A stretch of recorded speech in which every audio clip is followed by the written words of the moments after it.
नमस्ते। आज हम एक बहुत ही बुनियादी लेकिन कमाल के कॉन्सेप्ट को समझने वाले हैं, प्राइस डिस्कवरी।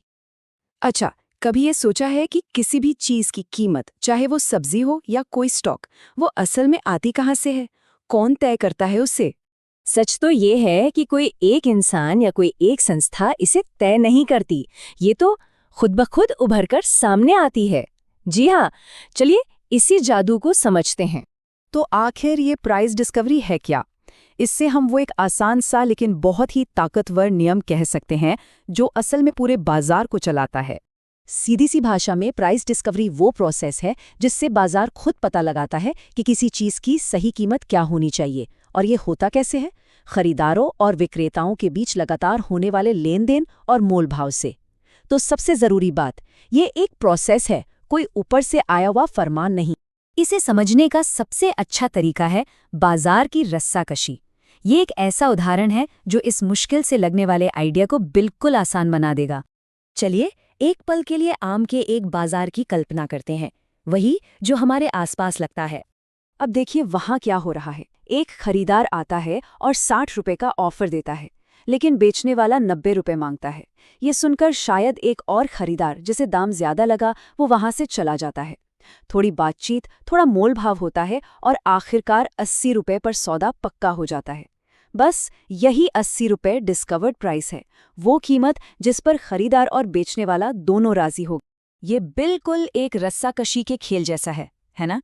एक तरफ है खरीदार, मतलब डिमांड, जो रस्सी को अपनी तरफ खींचकर कीमत नीचे लाना चाहते हैं, और दूसरी तरफ है बेचने वाले, यानी सप्लाई, जो रस्सी खींचकर कीमत को ऊपर ले जाना चाहते हैं।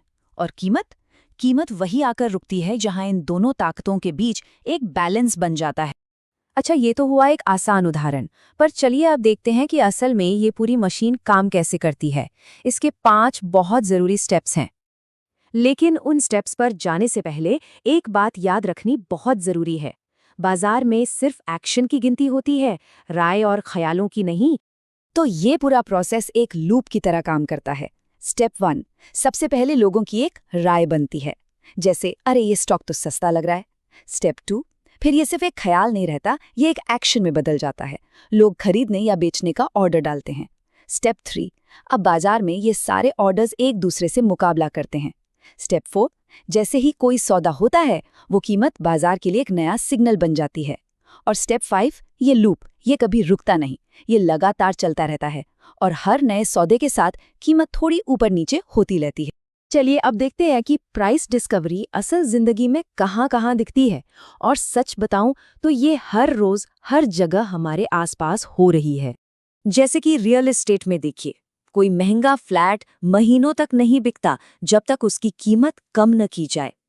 या फिर आईफोन के लॉन्च वाले दिन को याद कीजिए, जब फोन कम होते हैं तो कीमतें आसमान पर होती हैं, और जैसे जैसे सप्लाई बढ़ती है कीमतें नीचे आ जाती हैं।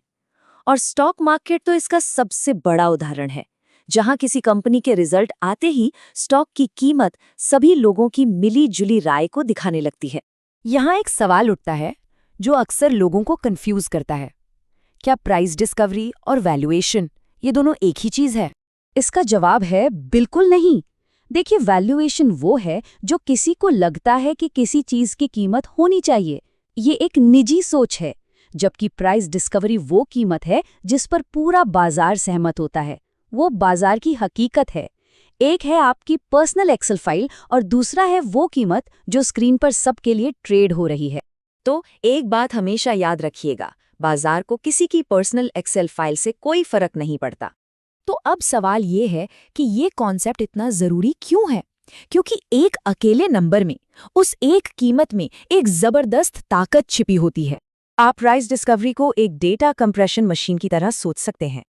ये मशीन दुनिया भर की जानकारी को, जैसे कि खबरें, अफवाहें, लोगों का डर और लालच, कंपनी की कमाई, भविष्य को लेकर उम्मीदें, दुनिया में हो रही बड़ी बड़ी घटनाएं, इन सब को लेती है और इस सारी कॉम्प्लेक्स जानकारी को निचोड़कर एक अकेले आसान से नंबर में बदल देती है, और वो है कीमत।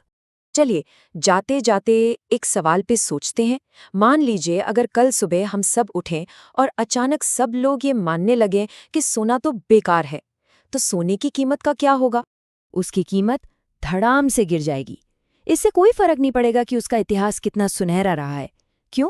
क्योंकि हमारा विश्वास ही हमारे एक्शन को चलाता है और वही एक्शन मिलके कीमत बनाता है।